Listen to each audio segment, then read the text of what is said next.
Hello and welcome from me, Mike Scott in Oxford in the UK, Mike Collins in Maryland in the USA, and Father Adrian Candiard in Cairo.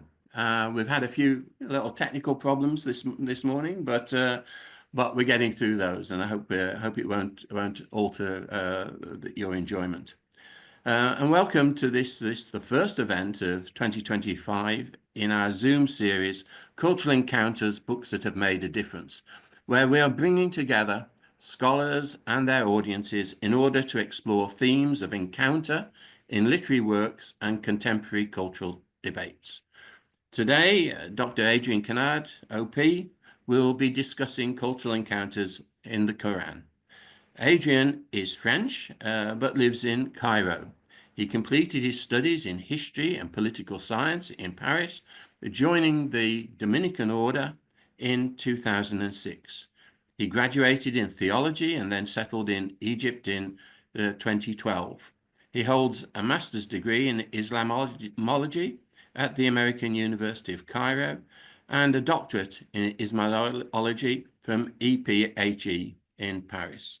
His research focuses on classic Islamic theology and the relationship between reason and revelation in Islam. He's also the author of many books and articles, and we're very, very pleased to have him with us today and grateful to him.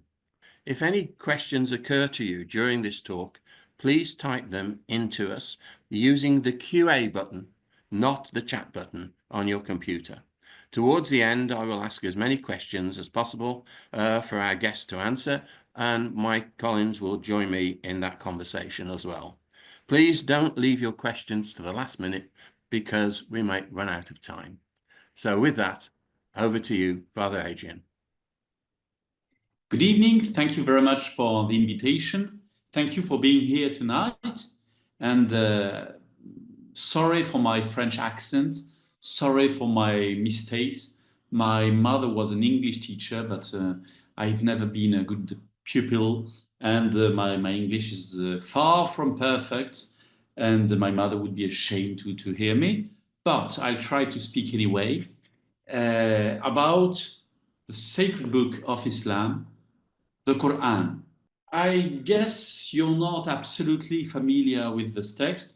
I'm not a specialist of the Quran itself. I work, of course, I have it in my office here in Cairo, and I use it almost every day, at least several times a week, of course, because it's absolutely fundamental in the Islamic culture, and working in Islamic theology, I can't just not be interested into the Quran. But yeah, that's not my main specialty, but of course I'm quite familiar. I guess most of you, Michael told me before that most of you maybe are not extremely familiar with the Quran. But of course all of you have heard about it. And so that's the paradoxical point about the Quran. In the West, at least, few people have read it, but all of us have heard about it. And we may have ideas about what the Quran is. And when we open it for the first time, we approach it with preconceived notions. Of course, we have ideas about what it should be, what it is. And I often give the Quran to read to Western students who read it for the first time. Of course, when they are asked, have you read the Quran? They say, yes, something, at least something, but they don't know it. And when they read it entirely, from the beginning to the end, they are in general very surprised because it's not about what they expected before reading. They found that it's a surprising text and a difficult text, both of them. It's hard to read, and it's absolutely not the text they expected. It's challenging to follow.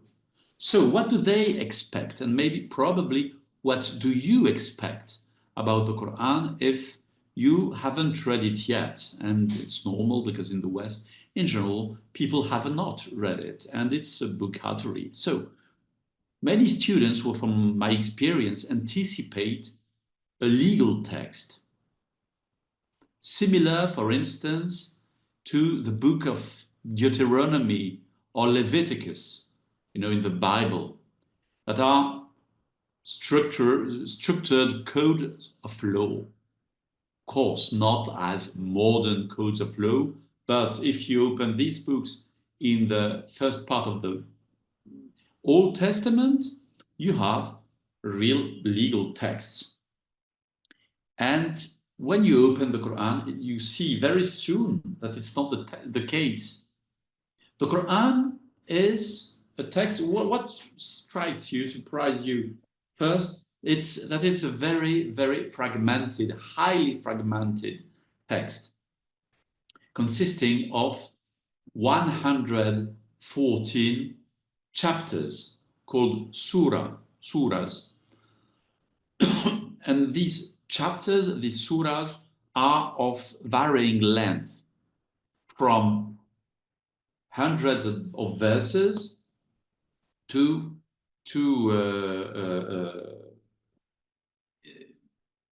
a very small thing with 3 verses. So the book can have chapters from 100 pages and one of 3 lines.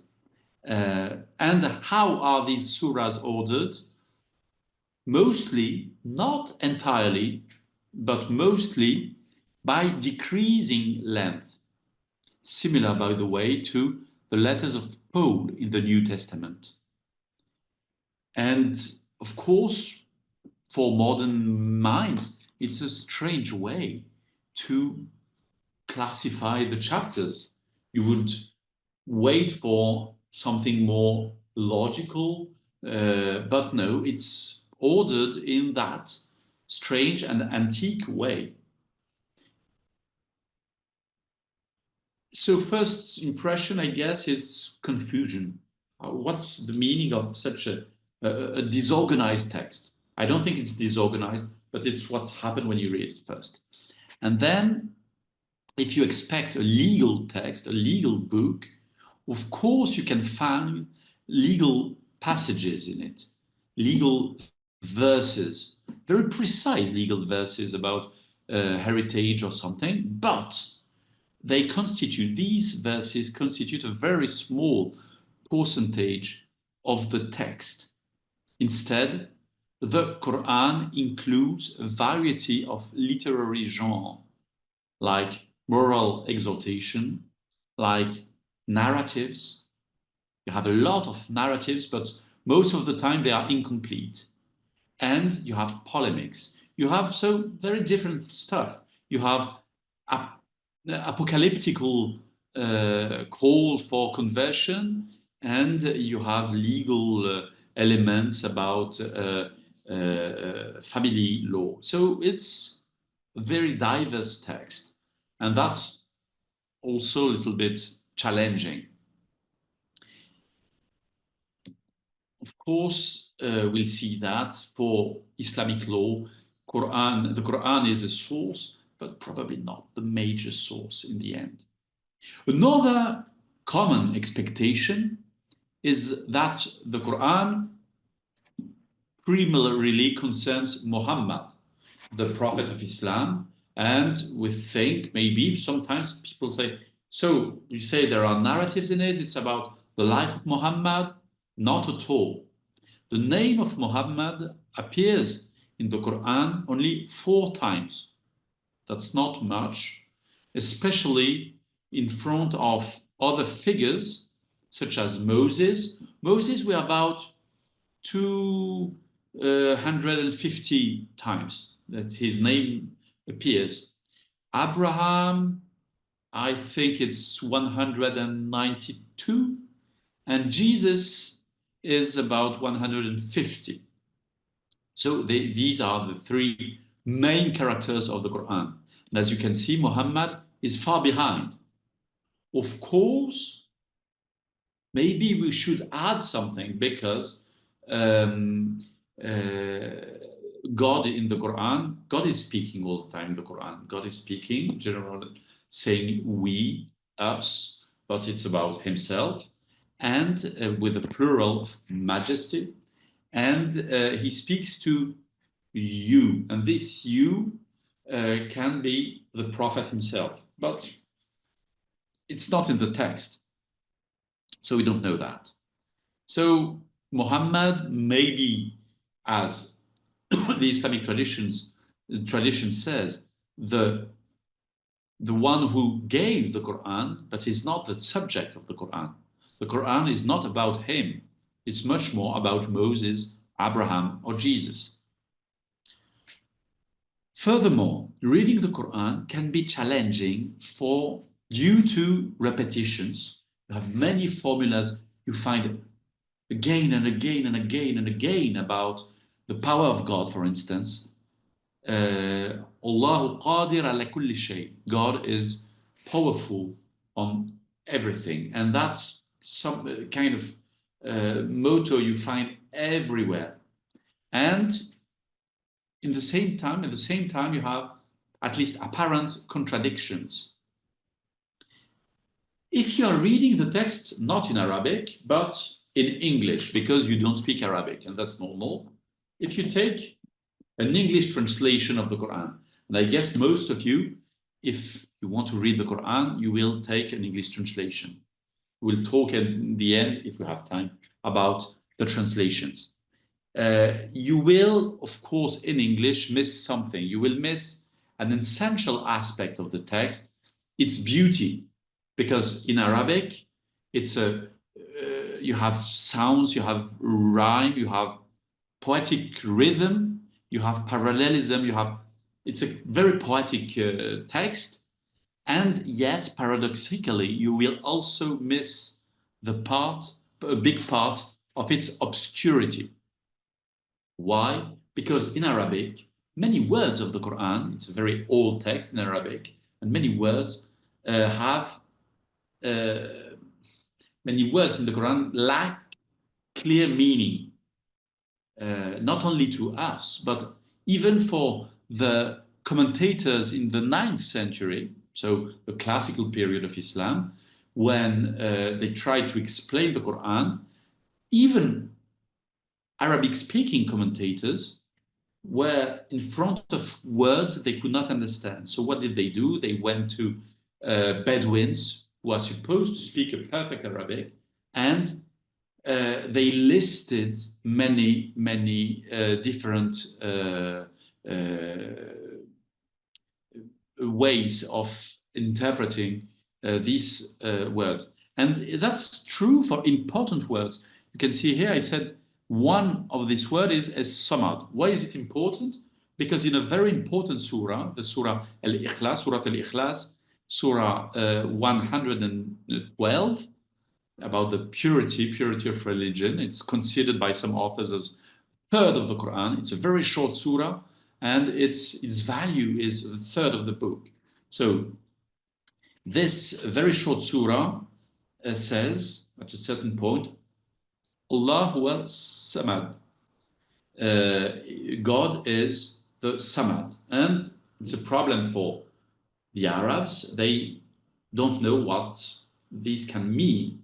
So there are many different translations. I put for you on the screen. You can see some of the translations I found just in Islamic translations of the Quran. As Samad, some of them do not translate it.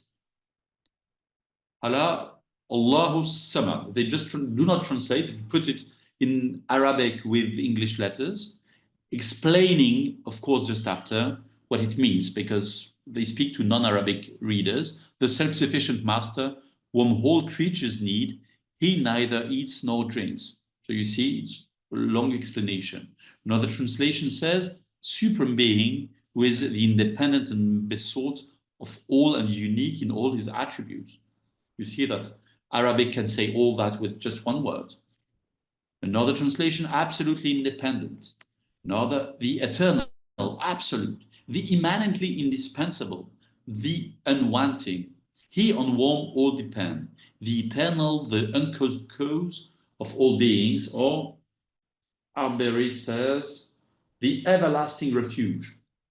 So as you can see, of course, we know it's a name of God, so it's something related to God, so it has to be quite serious, but we have no real idea about this meaning in Arabic. And it's true for many elements in the Quran.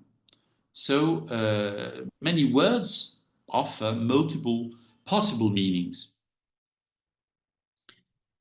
This ambiguity that you have all the time when you just open the book, and even if you lose a part of this, you miss a part of this ambiguity because you read it in English and the English translation always made a choice before, this ambiguity is particularly frustrating.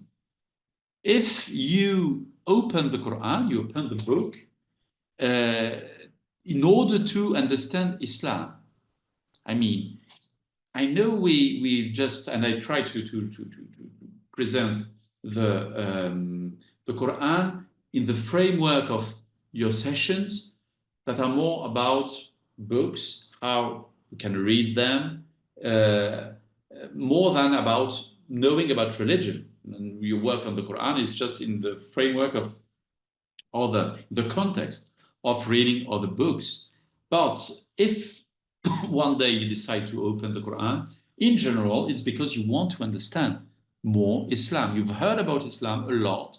You've heard about many different opinions about Islam, and you want to know better, to have your own opinion, to know if it's true or not. And you say, okay, people say Islam is threatening and terrible. Others said, you know, it's a good thing, good religion. So I'll open the Quran and I will know.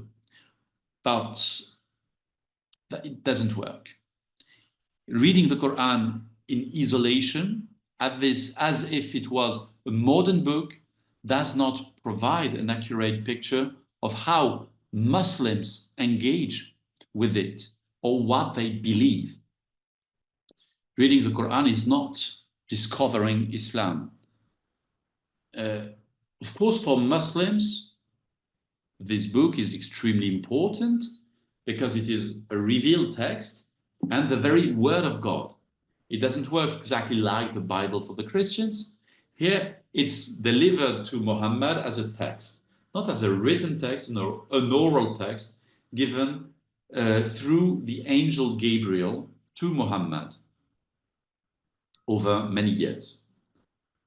It is the foundation of faith for Muslims, but yet Muslims do not read the Quran in isolation. Even those who claim a literalist approach interpret the text within traditions of reading and commentary.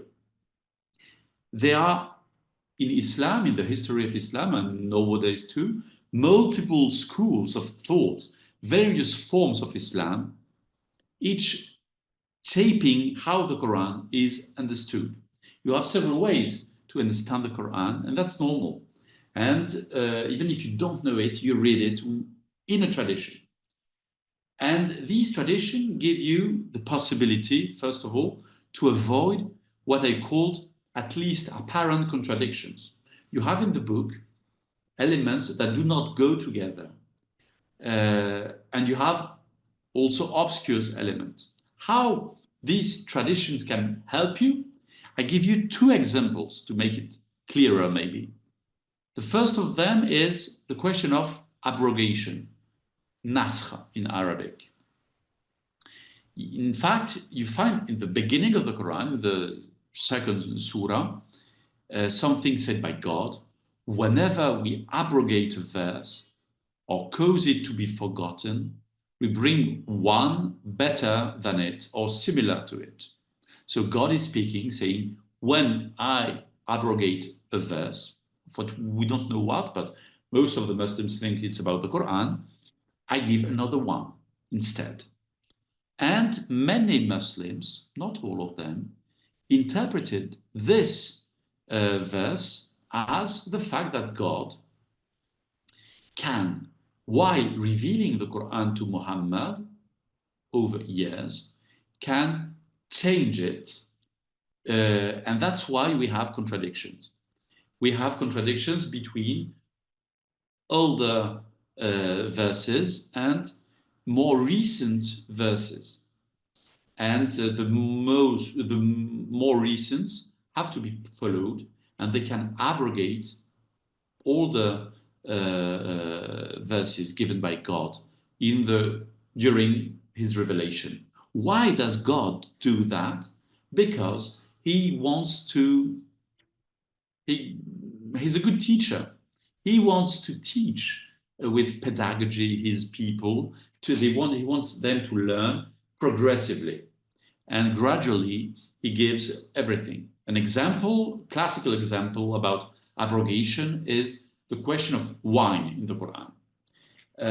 You find in the Quran 3 verses that speak about wine and alcohol. One says that in wine you find good and evil. Okay. Another one says that it's forbidden for the believers to come to prayer while they are drunk. And a third one says that wine is forbidden. So how do the Muslims in general deal with this contradiction? If alcohol is forbidden, of course, you can't go to the prayer being drunk, of course, doesn't mean anything. But in general, the Muslims say it's about abrogation. First of all, God saw that everyone was drinking a lot, so he said, guys, there is good and evil in wine. So it helps people to have just the first idea that it can be dangerous.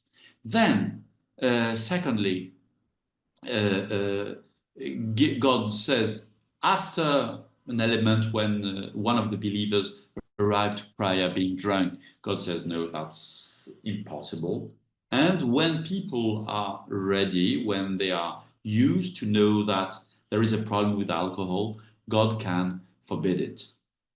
So you see how contradictions can be seen as absolutely non-contradictory, but just part of a divine process of explanation, of revelation. Another way of dealing with the obscurity of the Quran in the Islamic tradition is reading the Quran with an explanation from the Asbab al-Nuzul, the circumstances of revelation. Many obscure verses are explained by short stories about the life of the Prophet, of Muhammad, trying to explain in what circumstances this verse was revealed. And so we know its meaning because it refers to elements of the life of Muhammad. For historians now, we think that many elements of the life of Muhammad, in a book called the Sirah, the biography of the Prophet, were written and invented in order to explain strange and obscure pages of the Quran. It's a traditional Jewish way of explaining the Bible that we call midrash. You make just a story to explain a page of the Bible that it's challenging to understand, and probably elements of the life of the Prophet, the classical one, are made just to explain the Quran, to explain its meaning. An example of that is the beginning of Surah 17. I gave you a translation, and you can see that it's not very clear, but there is no context in the Quran. It begins, just a chapter begins with this, glory be to him who carried his servant by night from the holy mosque to the distant mosque, the precincts of which we have blessed, that we might show him some of our signs. In fact, he alone is the all-hearing, the all-seeing. As you can see, we don't know a lot. Of course, glory to him who carried his servant. Him should be God. Even if in Arabic we don't have majuscules, but you can imagine that's God who has a servant, okay. Who carried his servant? Who's the servant? In the Islamic tradition, we think it's Muhammad, but there is absolutely nothing that says so in the text. And there is this thing about the holy mosque to the distant mosque. Masjid means, first to mean mosque, the way where Muslims go to pray. It's a place for worship. Okay, so it does not mean necessarily an Islamic place. But anyway, what are these mosques? In Arabic, distant mosque is said Masjid al-Aqsa. You know that it's now the name of a famous mosque in Jerusalem, close to the Dome of the Rock, on the very disputed area that is the area of the temple. So Jews are very attached to it, and also the Muslims, because they say Mosque al-Aqsa is mentioned in the Quran.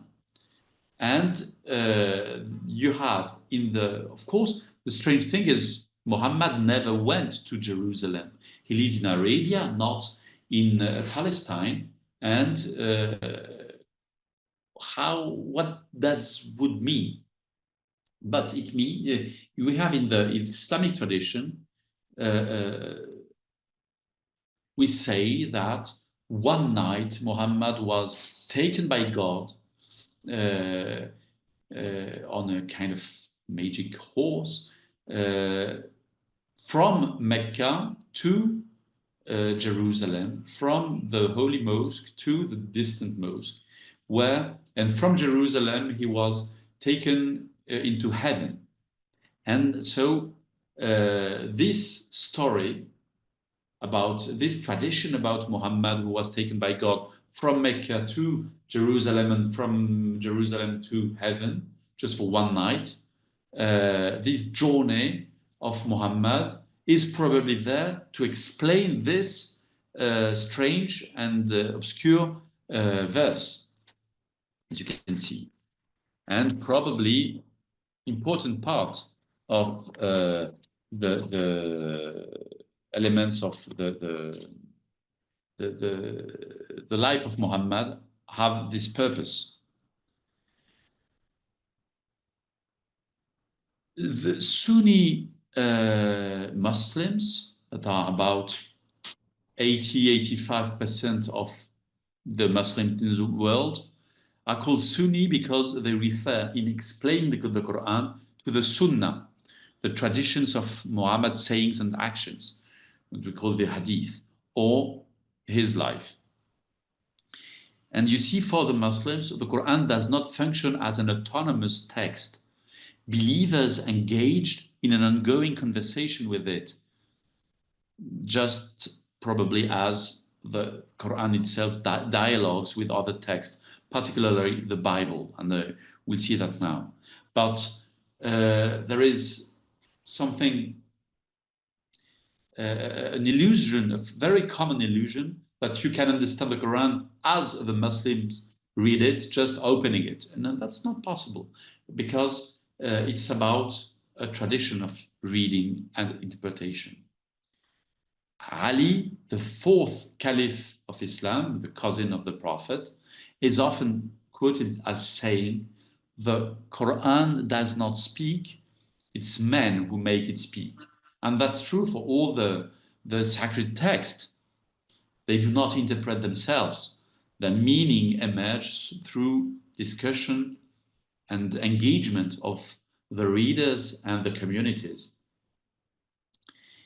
If we want to understand the Quran for itself and not as the basis of the faith of the Muslim, maybe we should not read it just with the traditions of interpretations who came later, but as a text in discussion with previous texts, and I said especially with the Bible. I call this part reading the Quran with the Bible in mind. It's a lecture, the title of a lecture by a contemporary Muslim scholar called Mustansir Mir.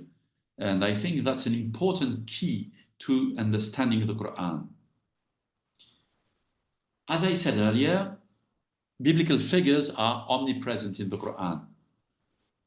However, even if you find everywhere Moses or Jesus or Abraham or Noah and Jonah and many others, the Quran does not retell us full biblical narratives. Instead, it alludes to them, assuming apparently that the audience is already familiar with the stories. You never have a complete telling of Moses' story, but all the time the Quran says, remember what happened to Moses. And so it seems that you have to know the Bible first in order to understand what God would be saying in the Quran. It's true for Moses, it's true for Noah. Many times Noah is recorded, it's recalled, Noah was working and nobody was believing him and so on. But you don't have the complete narrative. You have to know it first. The only exception is the story of Joseph. Not Joseph, the father of Jesus, the son of Jacob. This story is presented in a very more detailed and structured way. Even here, though, we find significant differences from the biblical account. Just one significant difference, to be clear. Because in the Quranic version, where Joseph, I hope you remember the story of Joseph, who was sold by his brothers because they were jealous of him, and he arrived in Egypt. He had many adventures before he became first minister of Egypt. But he has a moment in prison that will be important because it's the moment where the servants of Pharaoh will know him because he explains them their dreams. And in the Quran, we have exactly the same story with one big difference. While in prison, while he's talking to the servants of Pharaoh, explaining them their dreams, he gives, that's what you have on your screen, he gives a kind of little sermon, monotheistic sermon, explaining that you have to believe only in God, in one God. And Joseph is here. I don't read it because it would be quite long, but you have it on your screen. The insistence that God is the one, the supreme. You have only one God. They can't believe in other gods, and that's impossible. And so Joseph is here framed as a prophet of monotheism.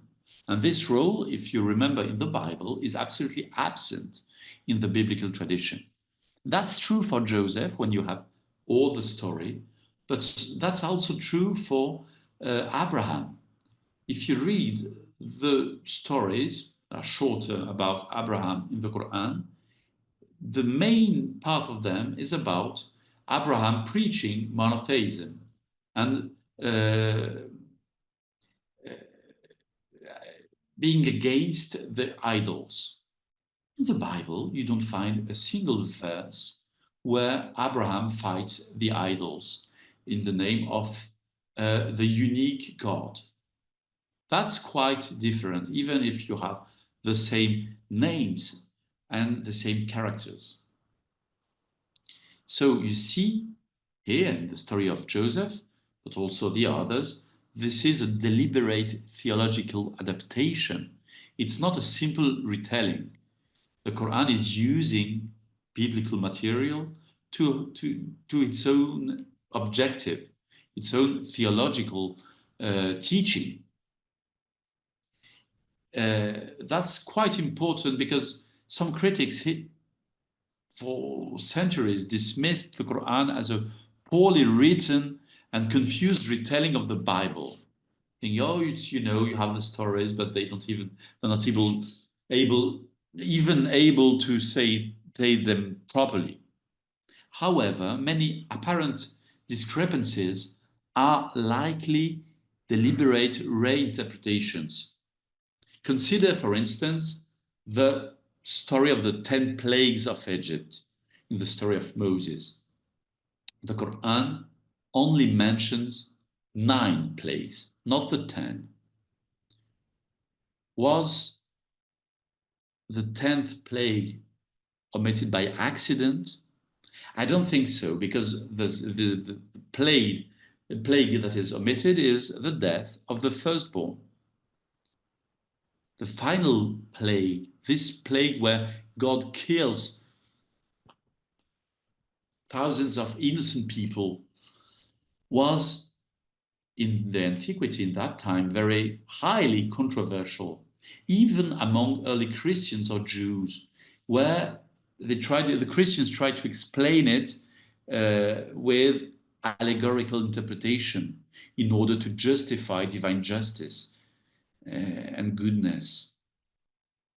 But probably here, when the Quran says, quotes only 9 plagues, it's a way to correct the Bible, to say, okay, guys, you have in the Bible stuff that cannot be true when speaking of God, because God is good, and you cannot imagine that he killed the firstborns.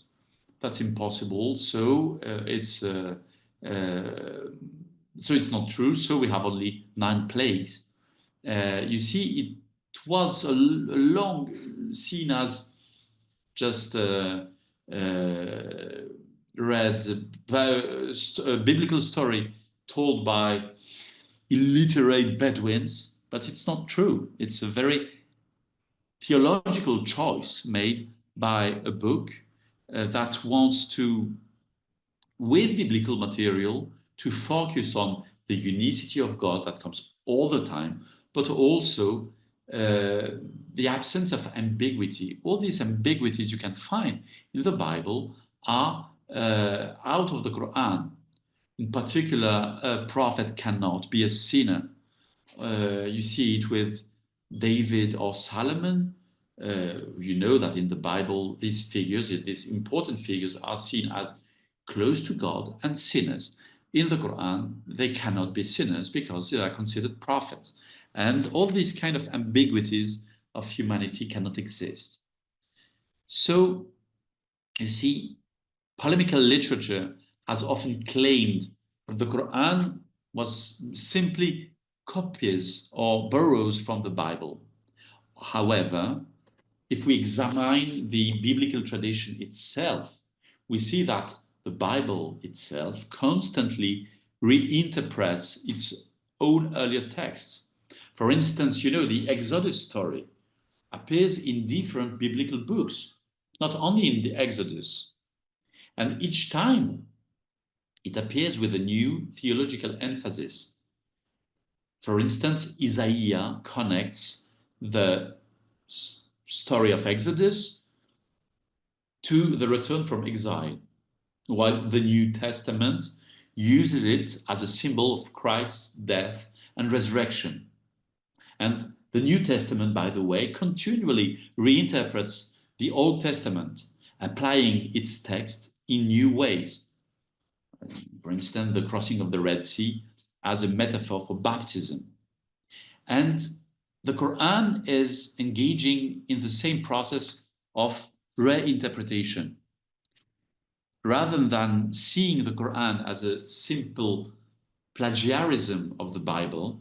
I think it's more accurate to say that it is reworking earlier biblical material, earlier biblical tradition, according to its own theological vision. So, as I said, it becomes particularly clear in the case of Joseph and Joseph's story, where Joseph is a preacher of strict monotheism, just as Muhammad, a rule absent from the biblical version.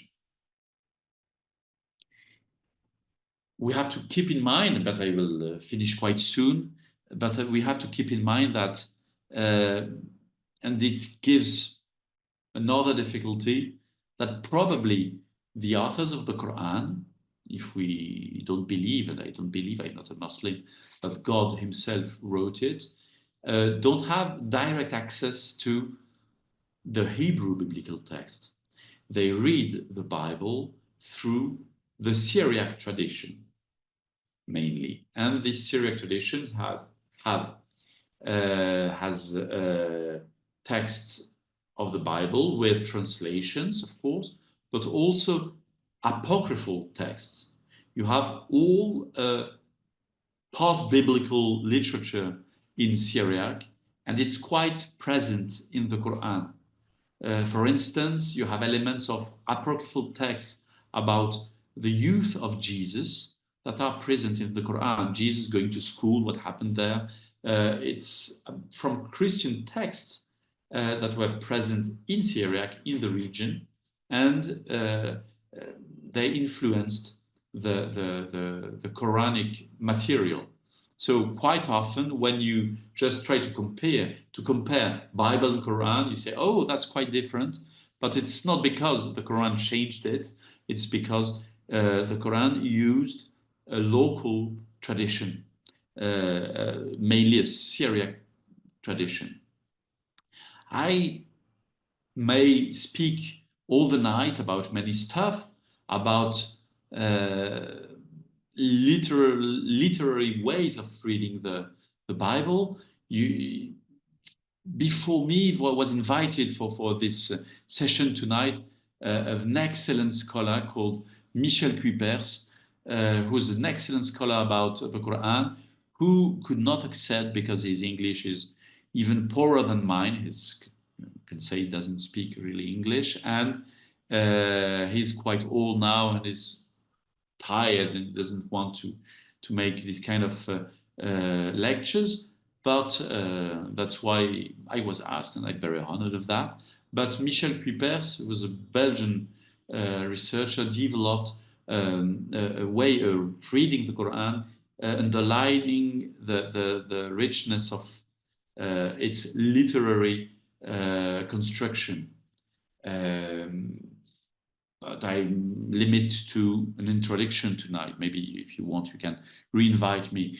Of course, if you want to re-invite me, we could speak about the Syriac tradition and the links between Arabic and Syriac, and how it's important in the construction of the Quran.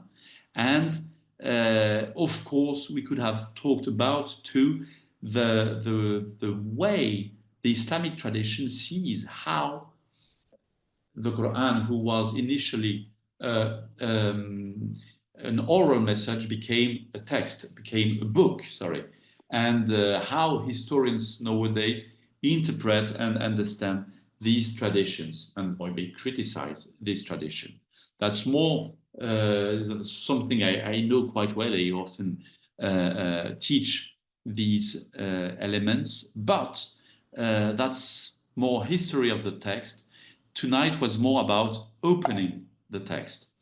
And I just want to give you a short element as a conclusion about English translation of the Quran. If you want to read the Quran, you may ask, what should I choose as a translation? The first translation into English of the Quran was made in the 17th century by Alexander Ross, but I don't advise you to read it because it was not translated from Arabic, it was translated from French. the Quran had been translated into French, and Alexander Ross said, okay, that's interesting. I will give it to English readers, but from French. 1 century later, George Sale gave another translation directly from Arabic. It's considered the first significant English translation. But of course, if you want to read the Quran, you should probably read a modern translation. You have many of them about those who are really well accepted in an academic milieu. I quote these three. Arbery, it's a little bit old, Arbery, Arthur Arbery. It's a very solemn translation that looks like the King James Bible, but why not? That's a classical one. You also have Abdel Halim and George. The three of them are good and reliable translations. You have many other translations from more Islamic milieu, and that's when they can be absolutely accurate. But these are the most academical translations I know. I'm not a specialist of English translations of the Quran. I don't use it so much. But I hope all this can be useful for you, and I hope the Quran is a little bit more familiar or less unfamiliar to you after these 3/4 of hour together. Now I can answer your questions. Thank you very much for your attention. Adrian, thank you very much. Yeah, it'd be useful if you could take off the slide, the shared slide. Yeah, I stopped sharing. Thanks. I mean, I don't think we could have had a better person tell us about this. I mean, it's been a wonderful talk. You've been so communicative about and clear about the issues. Michael, and, it might be muted. Very grateful to you. Susan Wolf says, just a quick question. Trying to remember who got punished for smashing his father's idols. Yeah, that's Abraham. Okay. In the Quran. Okay. We've answered that, Susan, I hope. And Dominic White says, hello, Dominic. It's lovely to hear from you. I noticed the apocryphal book of Jubilees notes that Abraham speaks to Terah of wishing to avoid idolatry, then burns down the house of idols in the night. Yeah, absolutely. As I said, you find in the Quran not only the direct biblical story, but the contact with the Bible is not a direct one. It's through all the Syriac literature, including apocryphal texts. And if we want to work on that, we have absolutely to read also the Syriac literature. It means that the Quran is part of a debate, and a debate including the Christianities, Syriac-speaking Christianities, the several Christianities. You know that in the first centuries of Christianity, until now, by the way, you have a lot of debates and groups and discussions, and the Quran is part of it. So it refers to its own goal, that is clearly underlined everywhere, fighting the idols and affirming the unicity of God. It uses material that pre-exists, and, for example, elements about Abraham from the book of Jubilees that is not a book from the Bible, but an apocryphal book that was present here. So it gives material for that, for the purpose, theological purpose of the Quran. Thank you for that. I take that in terms of the encounters that the encounter in one sense is the message that's coming out. It's the very kind of dialogue is the message rather than having a solution to a question. Is that putting it too simply? I mean, we can read, and I think it's more interesting to read the Quran as part of a debate, kind of encounter, where, and you when you read it, you can find that elements of polemics where God gives arguments all the time, and I think it's a way, we don't have the context, unfortunately, we don't know it yet, but we see that it's a milieu of discussion and thinking about God, about theology, about revelation. And you know, there is a problem with perspective that happens very often. To give an example, you can't understand anything from Luther if you think that Luther is the first Protestant theologian. If you want to understand his perspective, if you want to understand his thought, you have to read him as maybe an Orthodox, a Catholic theologian. Because that's what he was. I mean, he grew up in the Catholic Church. He learned how to think and debate and preach and so on. And so, if you want to read it historically, you have to see him as a Catholic theologian who maybe created something else, of course, but because otherwise, you can think that what he said was absolutely new. Well, it was not. While it was not, maybe even if it became part of the Protestant tradition, and it was left by the Catholics because it was now seen as Lutheran. But maybe in the decades before, it was not seen as a Lutheran at all. It was part of the possibilities of being Catholic. And I think it's the same with the Quran. If we see the Quran as just the text of the Muslims, of course it's true. It became true. But we don't understand how it appeared. It appeared as part of a debate before the existence of something called Islam. It's part of a theological debate. Fascinating. Mike Collins, have you got anything you want to ask? No, because I think there are a number of questions, Mike, then it might be more appropriate to let the people who have been listening to get their answers. Do you want to ask one of those? What about Anthony O'Mahony here? To Oh, be you clear, don't have any. All right, I have some.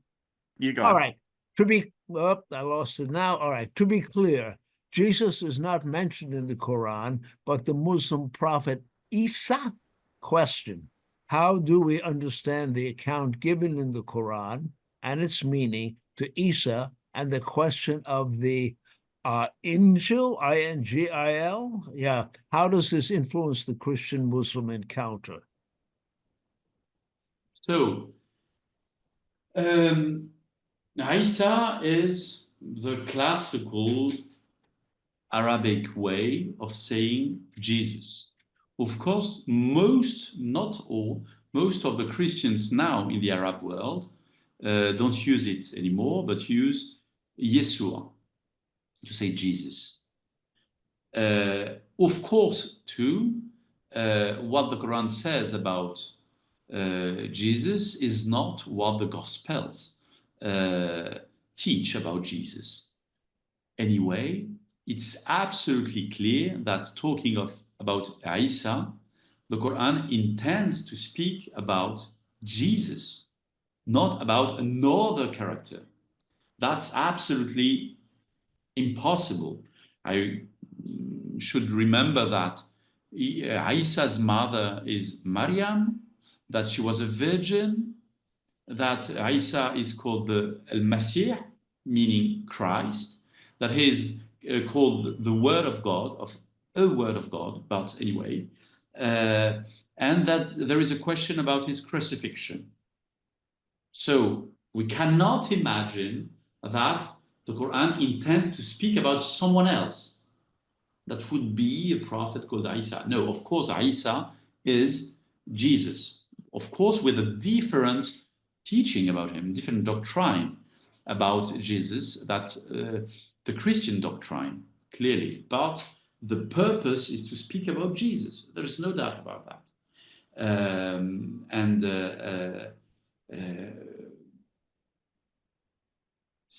Having said that, in Islamic and Christian dialogue, we don't have to be naive. I mean, we don't.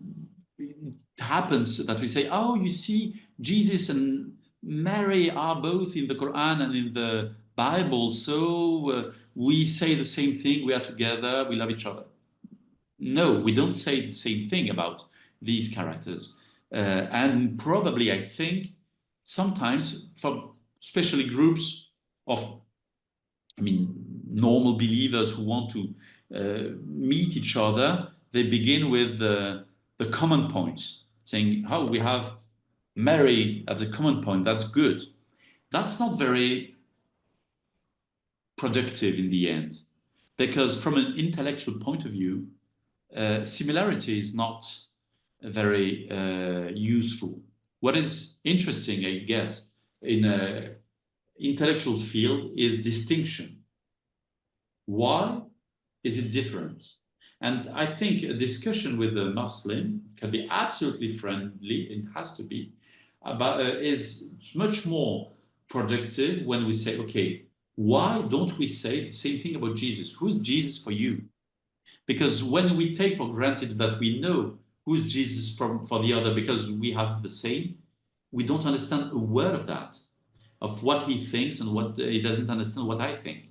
And what's happened all the time. I mean, I'm part of a group of theologians, a group of discussion of theological work between Christians and Muslims. And it took years before the Muslim part of the group, and now we are friends and it's very warm group, and it took years before they said, okay, guys, now we understand why you're talking all the time about Jesus.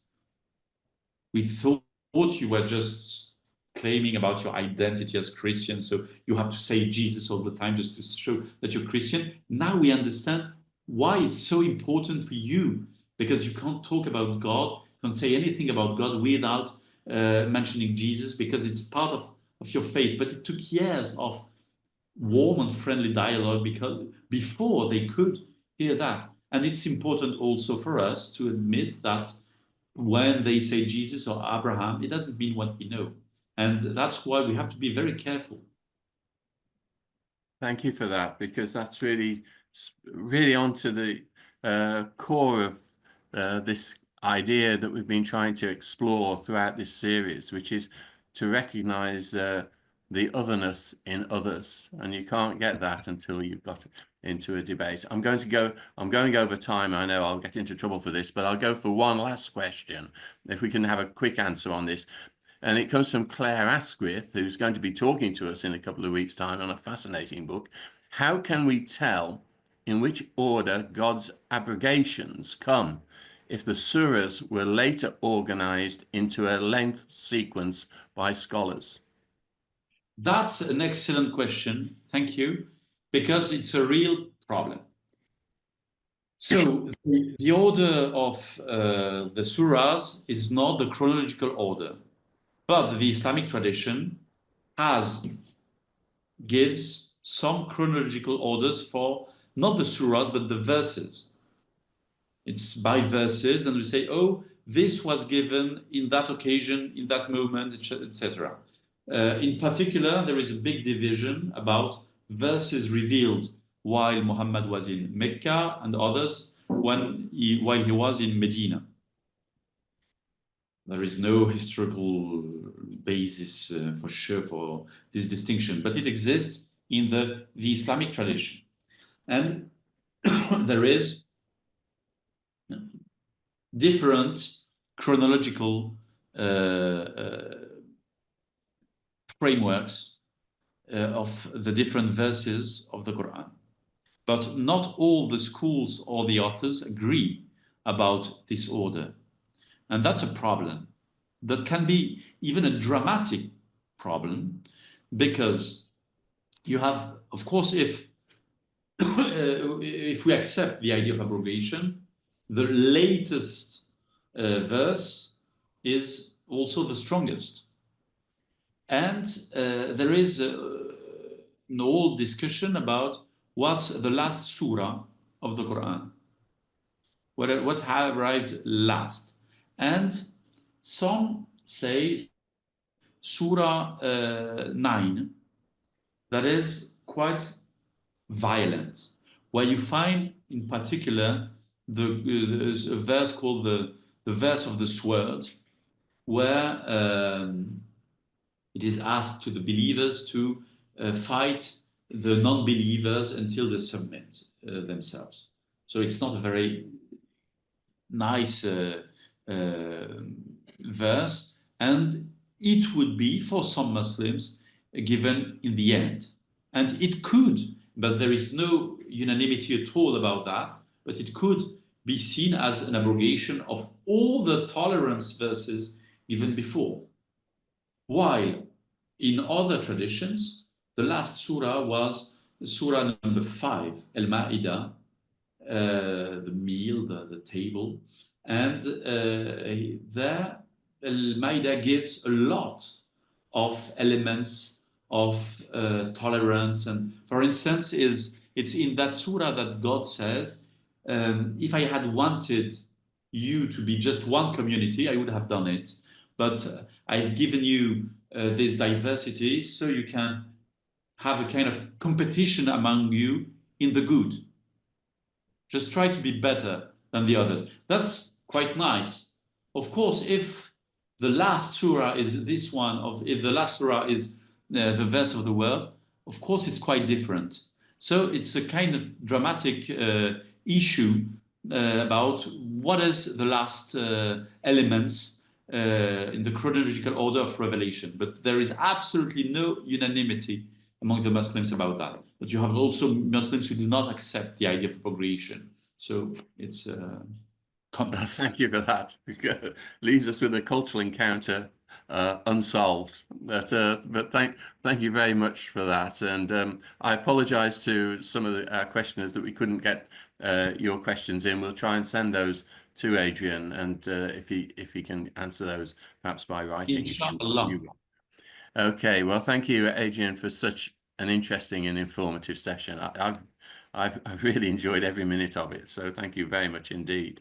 Our next Cultural Encounters talk will be on Monday, February the 24th. It won't be next week because that's President's Day in the United States and they all have a holiday. So it won't be until Monday, February the 24th, 2025, when Philip Lavender from Gothenburg will be talking about encounters in 17th century Iceland, a precursor to Hamlet. He's not talking about the sources of Hamlet. He's talking about the precursors of Hamlet and the encounters that occur within it. I think it's going to be absolutely fascinating, and this is his research area, and I've heard him talk before, and he's wonderful. So that's on Monday, February the 24th. On Wednesday, 19th of February, at 4 p.m. UK time, we have a free speech on will artificial intelligence enhance or harm free expression? That's in the free speech project. So that's on Wednesday, the 19th of February. Can I thank people at Georgetown for supporting this series, especially Vice President of the Global Affairs, Tom Banchoff. Thanks also to administrators at Georgetown, Julie Murillo and Mary Gordon. I'd like to thank those at Blackfriars Hall for their support, the Prior, Dominic White, John O'Connor, the Regent, and Richard Finn, the Director of the Las Casas Institute. and their administrator, John Angus Macaulay. My thanks as ever to Maggie, my wife, for her help. My thanks to Mike Collins as well for his help and encouragement all the way through with these series. I'm Mike Scott. I'm from Blackfriars Hall in Oxford. You can follow me on LinkedIn as Professor Michael Scott or on Facebook as Michael Kerr Scott. Thank you all for joining us, and I apologize we've kept you over time, but I think it was worth it. Thank you very much, and thanks again to Adrian. God bless.